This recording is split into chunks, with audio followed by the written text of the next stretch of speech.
Welcome to another episode of Women's Wealth, brought to you by CM Trading. Here we talk financial literacy and independence for women. My name is Titilayo Oyinsan. Thanks for joining us. Now, in a world where women are redefining roles and shattering glass ceilings, this is your front row seat to all the action.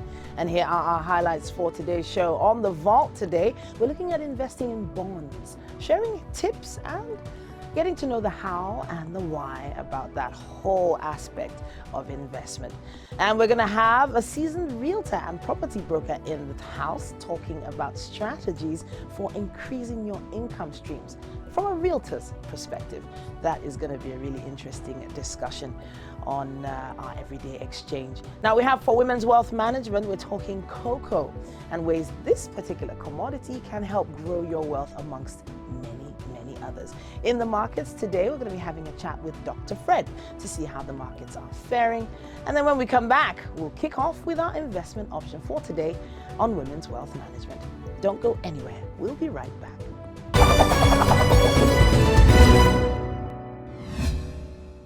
All right, then it's time once again for us to open up our vault. I'm wondering about our secret for today and whether you're going to agree with me or not. Yes, really interesting one. We open up our vault for this secret of the day. Investing in bonds. Bonds are interesting. They are debt securities that are issued by companies or governments. When you purchase a bond, you're essentially lending money to the issuer, and that promises to pay you back with interest. Now, why is it a money-making move? Bonds can provide a steady stream of income through regular interest payments, and they're generally considered less risky than stocks. However, stocks, bonds, can also be subject to market fluctuations. Now, the value of a bond can either go up or go down depending on changes in interest rates or the financial health of the issuer. It's important to understand the risks associated with different types of bonds, such as corporate bonds, municipal bonds, or even government bonds, and make sure that you choose bonds that align with your investment goals. In all, investing in bonds can be a great way to build wealth over time. But that's it from our vault today. There's still quite a few more money moves coming your way after this.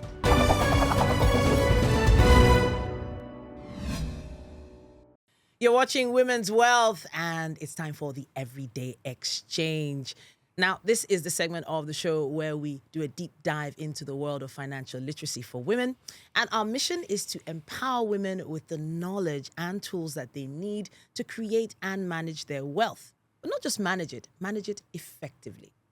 I'm thrilled to have you join us today as we explore this topic. It's incredibly important for achieving financial freedom. Strategies for increasing your income streams. A realtor's perspective. We have a realtor in the building, and it's important, especially in an era characterized by an ever-evolving market landscape, one with economic fluctuations. Now, the role of a realtor has transformed into a multifaceted one. Gone are the days when a realtor's responsibilities were confined to simply just facilitating property transactions. Today, real estate professionals are challenged to think innovatively, adapt swiftly, devise ingenious strategies to maximize their earning potential. Our journey today will delve into the strategic paradigms that are reshaping the realtor's landscape, focusing on one crucial aspect: enhancing income streams. In a field where the success is sort of predicated not just on the depth of the market knowledge, but also the ability to diversify, to expand revenue sources. And our discussion is supposed to serve as a compass for you to help navigate this intricate terrain. Today's discussion is going to equip you, whether you are a seasoned realtor or a budding entrepreneur. Hopefully, we'll give you the tools to architect a robust, sustainable income ecosystem, especially with a guest like this. Without further ado, let's meet our guest for today. She is a remarkable one, nearly a decade of experience under her belt, making waves in the world of real estate like never before. She's made it her mission to guide individuals on their journey towards financial freedom with this power of investing she has. She's a queen at it. Don't worry, you'll find out who she is right now. She is not only the founder of the esteemed agency, Lerato and Adams, but she has also established this trailblazing initiative known as Real Estate Dominoes Society. She is the one and only property broker based in the vibrant city of Lagos, Lerato. Welcome to the show. Hi, how are you? Thanks for having me. I'm fantastic. It's great to see you, actually. Again? Long After time. How many years? Mm-hmm. Too many years. I think we've been doing this for quite a long time. I think so. We've built such an interesting network of friends, colleagues over the years. Yeah. You need to let us in onto how it all began for you, and how's it been since we last spoke? So I would say that it's been a very interesting journey. Obviously filled with its ups and downs, as with anything else. But as a realtor and playing in the real estate space, as you said in the intro, and that was a beautiful intro, I must say. Thank you. That we've had to evolve. We've had to evolve from the service of a client coming and saying, I want to buy a house. Okay. And then we're saying, this is the house. This house looks like this. The house, is here and you can pay this. And then we're looking for, when are you paying? Yeah. Our work has had to evolve from that to being able to actually validate and justify whether that option that we are offering matches what the client does.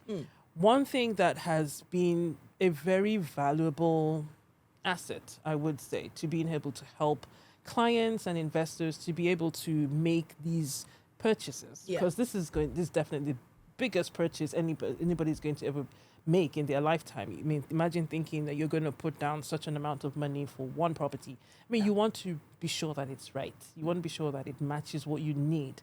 So having to work through all of that has had its own ups and downs. It has its intricacies, and I would say on the whole, it has been a fulfilling time. I like it. I love that term, fulfillment. Yes. Anything that makes you money is fulfilling, if you ask me. Well, yes, largely. I would say that. I mean, but there's also this fulfillment that comes from knowing that it's not just the money. Oh. So there's a fulfillment of money. Like, everybody would be happy when you just get this message or alert and then you say, oh, money, yes, the smile comes. Yeah. But when you look at the fact that, oh, this thing is making me money and I was able to do something. Yeah. So there's this extra thing that you're able to do, especially with property. And for me, that is the fulfillment that I cherish the most. It's the fact that this family is going to be happy in their home. They're going to feel like it is home, not just say it is home. Okay. Because you know what they say, a house is not a home, but you make a house into a home. There's that. And then for people who are looking at not acquiring homes, but actually acquiring investments as homes for other people, you're then saying, how do I ensure that the people they want to let the houses out to actually feel like that is home to them? So it's a lot of... It feels like you're especially more passionate about helping others achieve this goal of not just owning property, but being able to invest in it as well. But it had to take a while for you to get there. Oh, absolutely. Especially in a market like this, in a market like Nigeria. I'm not sure if it's just Lagos you've been, focused on, but I know that the property market has had its ups and downs, especially with these things like the omoniles and, having issues with the state taxes, documentation. How are you able to stay focused and passionate about this? One thing I think that I have perfected is I hold on to that one thing that makes me happy or that gives me that drive, and then I just keep taking every other point as, okay, this adds into this. So every line, every dot has to kind of like come into play. So if I know that I want to go from A to B, anything in between must connect. So that has been one thing that has, kept me going. Yes, there've always been these issues around the whole amoniles, the titles, the what, I mean, and those can drive you mad in between. But when I focus, and I'll say I, because I'm going to use myself as an example, when I focus on the fact that all these things must work to be able to achieve that.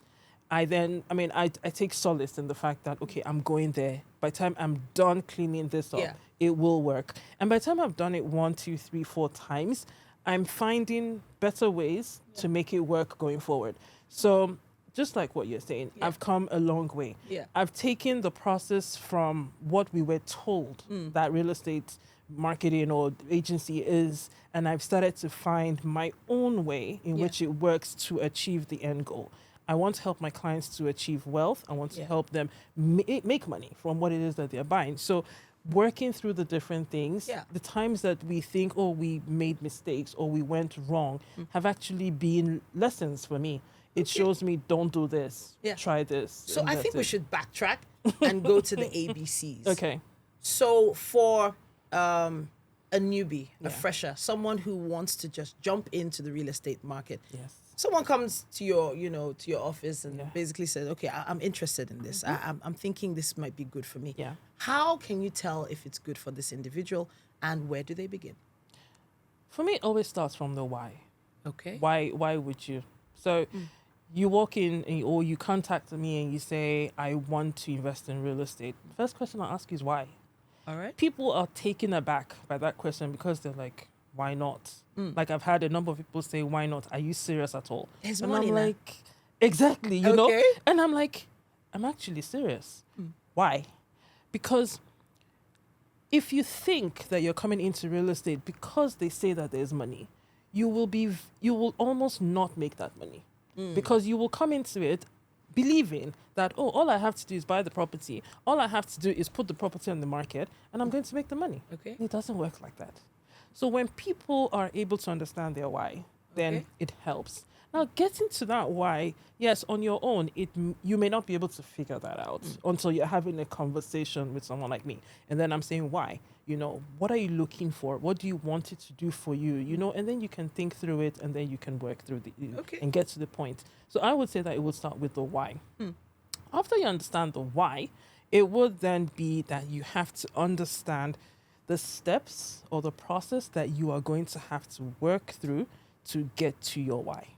It's never a straight line. It's never the same thing. Like if you come and somebody else comes, It's not the same for everyone. It's not going to be the same for everyone. Okay. It may be similar, but there will always be little changes in between. It kind of feels like the same way maybe you let's say for a young girl and a young guy, okay, you meet a guy, you date for a while, next thing is marriage, after marriage is kids, after kids, maybe you rent a bigger apartment, after that, property now. Isn't that it?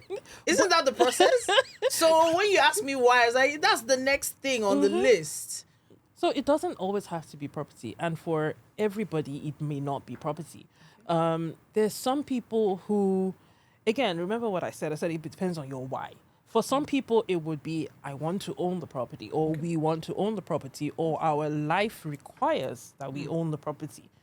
Those on one hand. For some, it's going to be a case of we are so mobile that owning property in one place is going to be a burden. Okay. But we want to enjoy the dividends of property. So those type of people would be invested in property. Okay. And when you want to invest in property, you don't necessarily have to wait for all these other things that you've counted, to be, along your path. You could either start earlier or you could start later, depending on when it is that you feel like, okay, I have the financial means to be able to do it. Because remember, it is quite financially tasking for anyone to even say, okay, I want to buy property. Because buying property is one step. Yeah.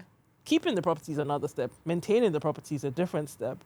And taxes would come in, there'll be liabilities, there'll be everything that just goes into it. So it's a big picture and it's a big expense. I always say it's a big step that people need to take, having truly thought through it. And if not, you will just fall into the buckets of, I bought property, it's not working, and then I'm like, oh no, real estate investing is not working. Whereas it's not the real estate investing that's not working, it's the fact that you're not necessarily doing what's meant to help make it work. Yeah, so that's how it is. Okay, so I want to jump back on the why, but with reference to sort of diversification of income streams. Yes. For instance, I saw something on social media talking about McDonald's as a brand, and everybody knows McDonald's to be a restaurant. But Yeah. then the reel goes on to say, look, they're not just a restaurant; they're also a real estate company. Actually, their biggest business is the real estate. Is the real estate, so Yeah. they own the buildings Yeah. that everyone comes to buy food from. Yeah. And the value of the buildings goes up as Yeah. soon as the McDonald's goes into those locations, Yep. and so on and so forth. Yep. And of course, they're big on the stock exchange. They've made a name for themselves through food, but then diversified their income stream. And are making even more from that. So Absolutely. there are probably individuals watching right now, amazing women just like you and me, wanting to sort of diversify. What is the first step to diversifying your income stream if you're looking at real estate? First step, I would say, would be knowing what your financial muscle is. How much do you have? How much are you willing to commit on a consistent basis? Because it's not a one time and then you pull back. You have to stay. You have to stay. put. You have to continue. You have to. You have. It's like growing. You take a first. I mean, you as a child, you are carried. When you now start to crawl, you then start to walk. You start. To, I mean, so it's a consistent journey. So for let's even use the McDonald's as an Yes. example. They probably started off by selling donuts, and then they thought, oh, how do we make it work better? And then they actually now bought that first location. The location, they were able to leverage it, put the donut shop into it, rent out to other people, and then they see that, okay, it's making more sense as a business on this ground. So what they've then done is that they're getting rent, they're getting the business working, and then it increases the value. So anybody who's going to go into investing in real estate, you're always looking to increase the value of your investment at every point in time, be it residential, be it commercial, be it social services. Your thought process always has to be, I've acquired it. How do I make it better? How do I make it work the most? How do I make it yield the most for me? And you will then be looking at your daily money, which would then be the income that keeps coming in daily, and then the value of the asset. So you're always going to be looking for, how do I ensure that this thing becomes of more value to the community or the people that are going to use it? Because it's when that happens that the true value of your investment actually grows the most. So it's not really just about buying the property and waiting a few years to see if it's appreciated. It's a lot more It's than a lot that. more. Because even in that waiting, a lot of other things have to happen. So let's even take that waiting process that you're talking about now. So you buy land, for example. Before that land can truly appreciate in value, it means that development has to move there. That growth has to come in. That area has to be developed infrastructurally. People have to want to be in the area, and that is what's going to drive the value up, because the value is only going to be about people wanting it. But does that have anything to do with me as an individual? I just thought of it as a side hustle. Just 120 by 60 plots. Just so that my mother would leave me alone and be like, oh, okay, my daughter has land. So, I mean, yes. So for people who don't want to be bothered by the intricacies, yes, I mean, that is what it's going to be for you. However, if you're thinking to create wealth or generate an income stream from that land that you don't want your mother to disturb you over anymore, I mean, it has to be able to work. Okay. Now, making it work doesn't always have to rely on you. And this is where I tell people, I say, you, just like you said, it's your side hustle. You had the money, you put the money in it. You've bought the first resource. Now, making it work doesn't have to be your job. It can be someone else's job that you are just plugging in your resource to. Okay. So let's think about it like somebody who is looking for a job, like a full ready job. A corporate or whatever, a young executive comes out and says, I am good at script writing, for example. Okay. And then says, how do I get paid for my script writing? You're going to go looking for someone that needs to either improve their script writing or needs someone to help them script write. What you're doing is you're adding value to that person and you're getting paid for it. Fantastic. So think about the land as the person who's a script writer who goes looking for a job that wants to be paid by it.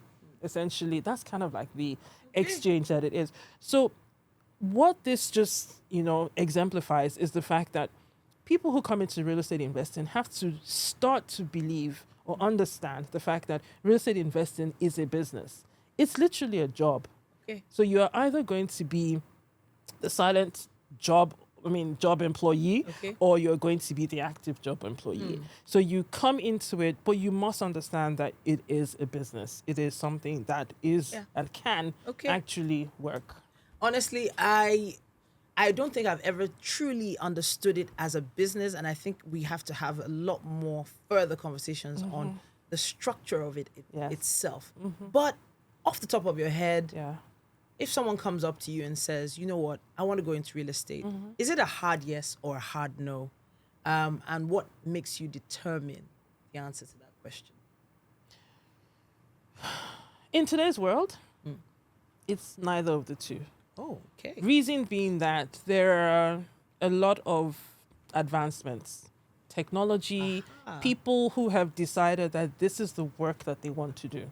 So when I started my journey, I was selling land, I was selling houses, and for me, that was what I saw as my job. I saw that was, people want houses, people want land. I'm selling to you, that's my job. I'm doing my job. Essentially. Marketing, essentially. However, over time, I've now found that there is a whole lot more value that can be provided along the real estate value chain. There is the value of being able to provide the houses, provide the land, provide that, but then there's also that bigger need of actually helping those things that have been provided to actually work and make money. That's where the sweet spot is, especially for me, because everybody's selling land, everybody's selling houses, but nobody is, or not many people, let me say, are really helping all of these people to make sure that these lands and these properties are actually working to help them make money. There's a presumption of, oh, you buy the house, then you put it on short let, or you put it up for rent. Who helps you manage when it's on short let or when it's on rent? Okay. It's classified as being passive, but it's only going to be passive when you, as the owner, don't have to work in it. Means that somebody else is working. Somebody else is taking on all of that headache. And there is a lot of headache because remember, you're dealing with many types of people. Okay. So, so that's why I say that there is going to be that difference. It's not a hard yes, it's not a hard no. Okay. So the question then would be, are you willing to do it and allow for someone else to help you? Wow. That would then be it. Then that's where I would say, the answers and the discussion will go. Lerato, I don't think we have enough time on today's show to finish this conversation, but there's obviously the doors and windows are always open for you to come back onto Women's Wealth. There's so much to learn, so much still yet to come on the show. Thank you so much for joining us once again. Thank you so much for having me. I love what you're doing. Oh, thank you. Yes. All right, we have loads to talk about, by the way. But before I go, there's still so much more coming your way right here on Women's Wealth.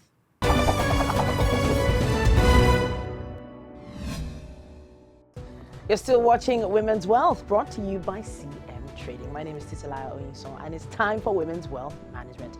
And in our investment corner today, we are focusing on cocoa. Now, did you know that the size of each cocoa contract on the NEMEX is 10 metric tons? Did you also know that the biggest producers of cocoa are Ivory Coast and Ghana, which together account for more than 60% of the world's output?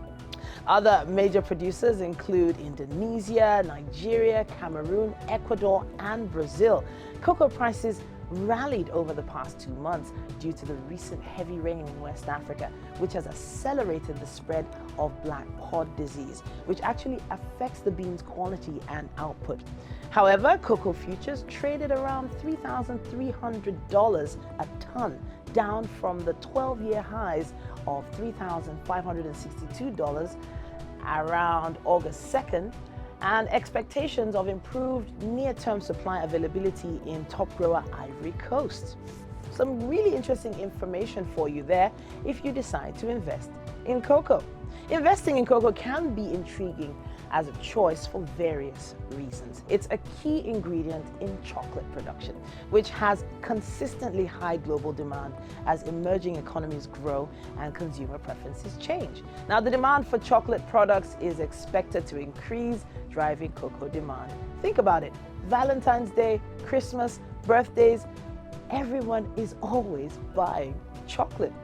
Steady growth is another great reason. Over the years, cocoa consumption has shown a steady increase as more countries develop a taste for chocolate and cocoa-based products.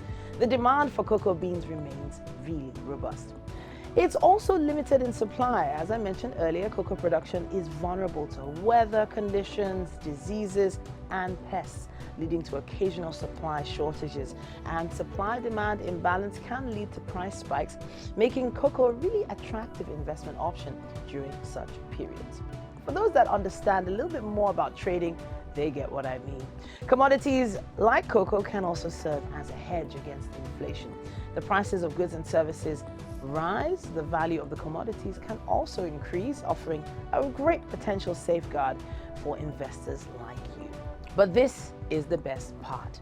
Investors can choose to invest directly in cocoa futures, cocoa-related ETFs, or even in companies that are involved in cocoa and chocolate or confectionery businesses. This diversity allows investors to tailor their investment strategy to their risk tolerance and goals. That's our investment option for the day, ladies. Hopefully you learned something sweet. We're looking at the market update for the week. Up next, you're still watching Women's Wealth, brought to you by CM Trading. We'll be right back.